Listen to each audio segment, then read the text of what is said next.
In this video, we'll go through the justification for the formula for modularity. Modularity is a way of quantifying assortativity by enumerative characteristics.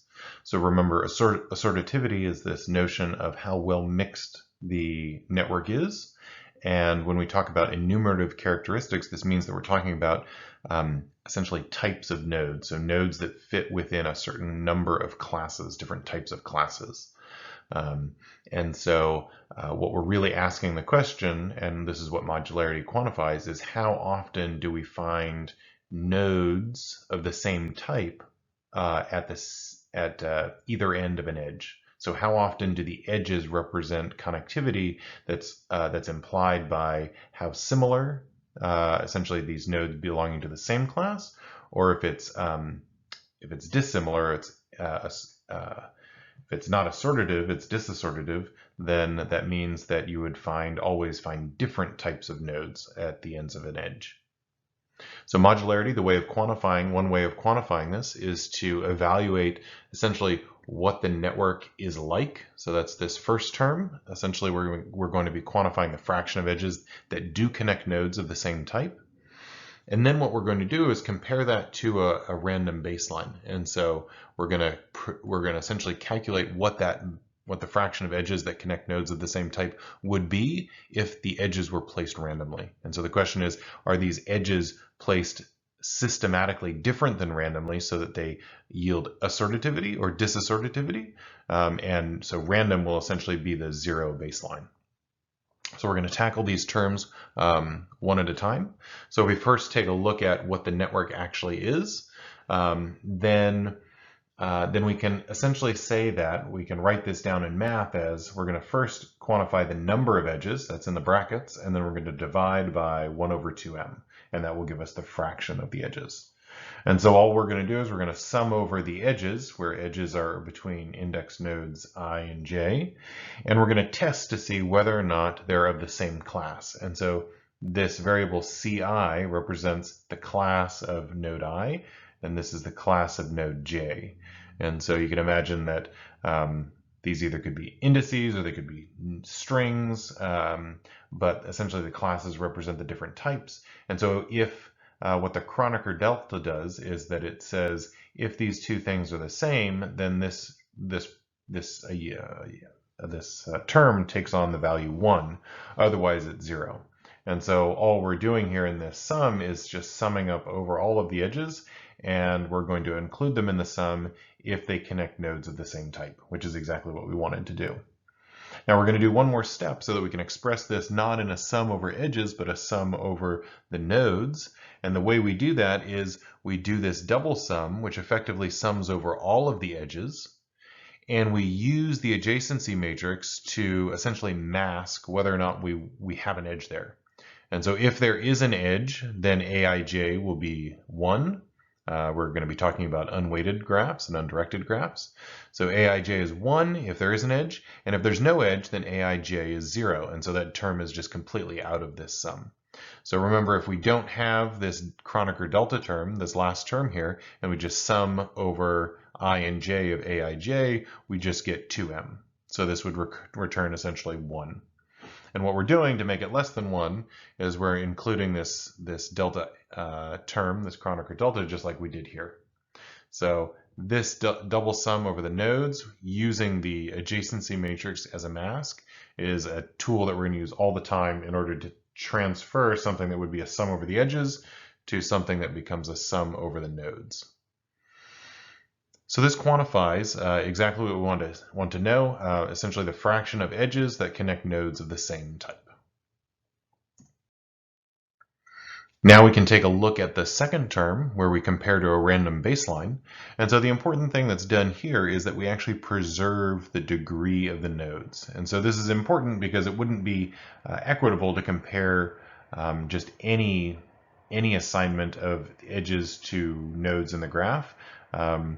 What you really need to make sure is that if each node has the same number of degrees, same degree that it had in the original graph, what does the random graph look like?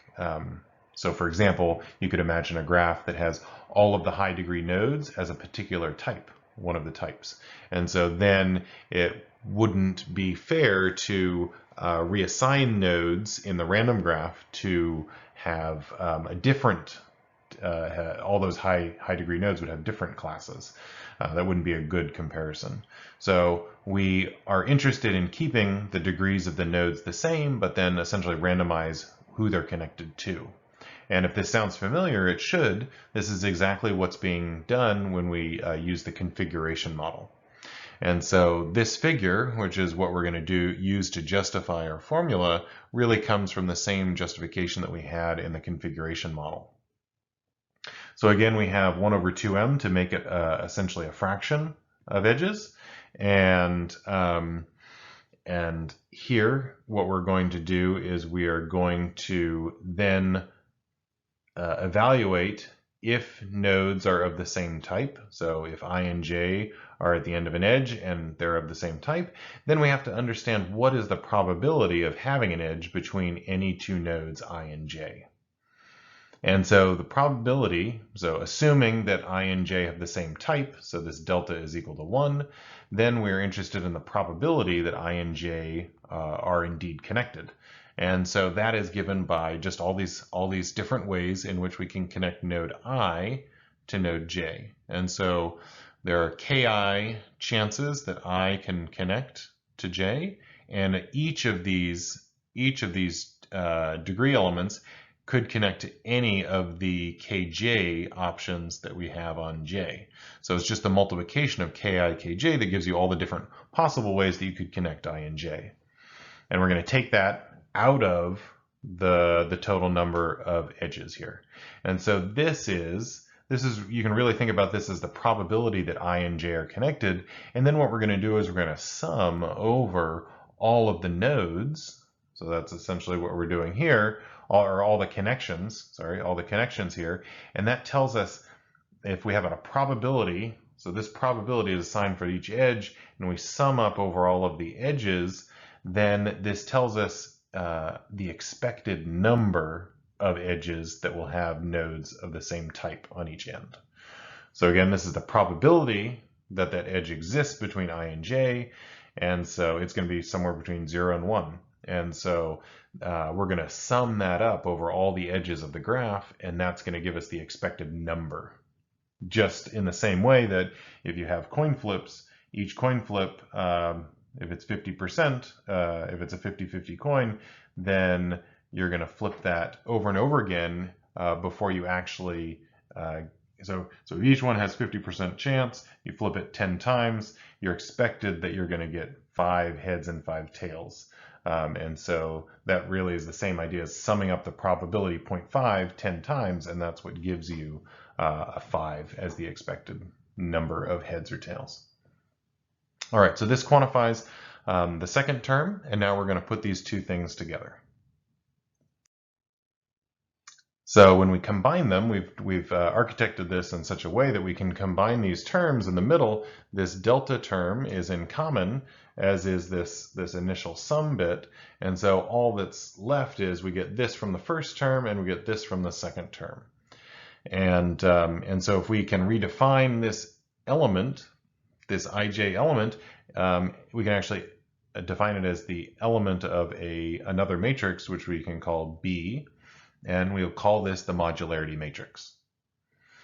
And so when we do this evaluation, so it's not that hard to actually just test to see this, if you have the classes, if all the nodes are already labeled with their classes, then you can determine whether Q is positive or negative.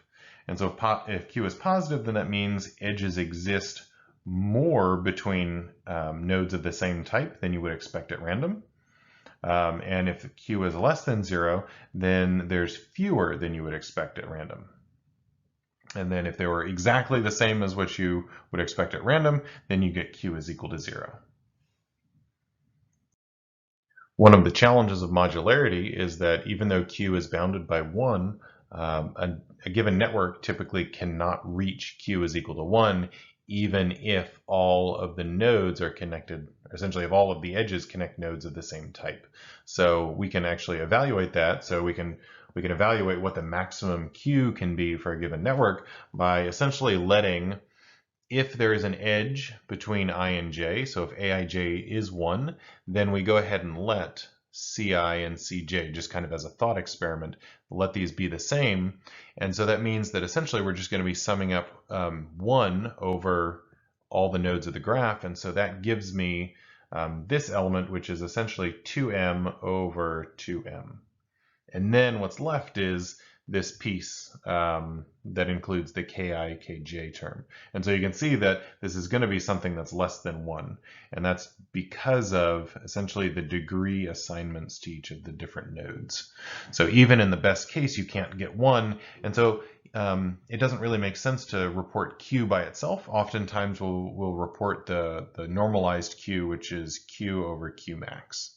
And you can calculate q max using using this formula really, and then that gives you a way of understanding to what extent, based on the structure of the network, could you possibly get, what's the largest q that you could get. So this sums up how we derive modularity. A very similar derivation, one that you'll work on in the labs, will be on scalar values, where now nodes don't have a particular type, but they can actually take on a real value that represents some characteristic. And so now essentially the same idea holds, but it's going to be a little bit more advanced.